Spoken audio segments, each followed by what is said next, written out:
It's time to take a break with Sasha Strauss, founder and managing director of Innovation Protocol. First, how you describe yourself is from Innovation Protocol's website, and Sasha founded Innovation Protocol, both in the name of brand practice and as a petri dish for the modern work environment. His pride rests not only in the work his coworkers produce, but in the work they do to be kind to one another every single day. Innovation Protocol sounds fascinating to an outsider, and I'm really curious, what is it you do? Cool.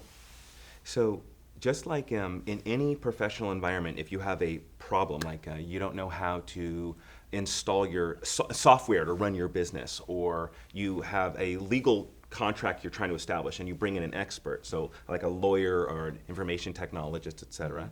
When organizations are good at what they do, or they are working at being great at what they are, and they recognize that people will not buy from them if they've never communicated before, right? You're not going to buy from an organization you've never heard from.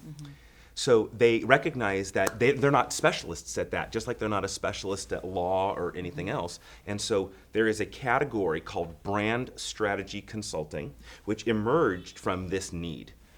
Who builds brands every single day and can give me advice on what the appropriate tactics are, how do I teach my employees about it, how do I make sure that our investors understand. We make more than one thing. How do we apply what we're fighting for, who we are, et cetera, to more than one thing in global markets or in different retail environments, like at the grocery store register and like at home from a computer you order it also, like that explanation channel is what we consult on. How does a startup, somebody with a really small budget, how do they create a brand on a shoestring? It's not like because you have a small communications budget, it's going to be so much harder for you to engage your audience. Not at all the truth.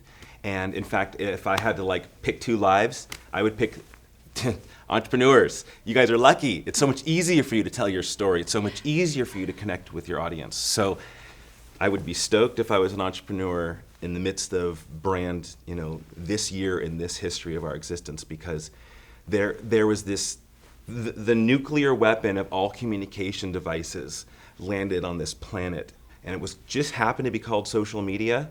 I don't care whether it's Twitter or Facebook or Pinterest, or you pick the channel of the day. The utility, the power to communicate directly to your audience whenever you or they want to engage. It doesn't matter if you're a Microsoft or solo entrepreneur in your small apartment. You have the same weapon to communicate, and it's awesome because it's fair game now. For a young entrepreneur who's just starting out and wants to build their brand, we know about social media, but are there 3 specific tips that you can give them that they can walk away with?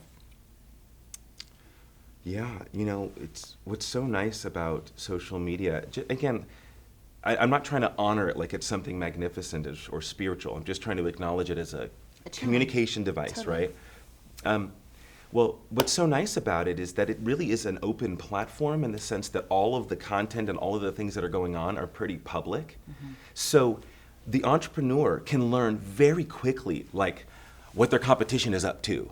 Okay, I'm going to be launching this new product. Who else is talking about it? And what type of consumer is reacting to it? You get incredible data for free just by listening in social media, as you're ear to the wall. Okay, next thing is that I believe that your work environment it has to be a social environment. It's where the human spends most of their day. Completely. Most of their breathing hours, they are in your shop or institution or whatever you are.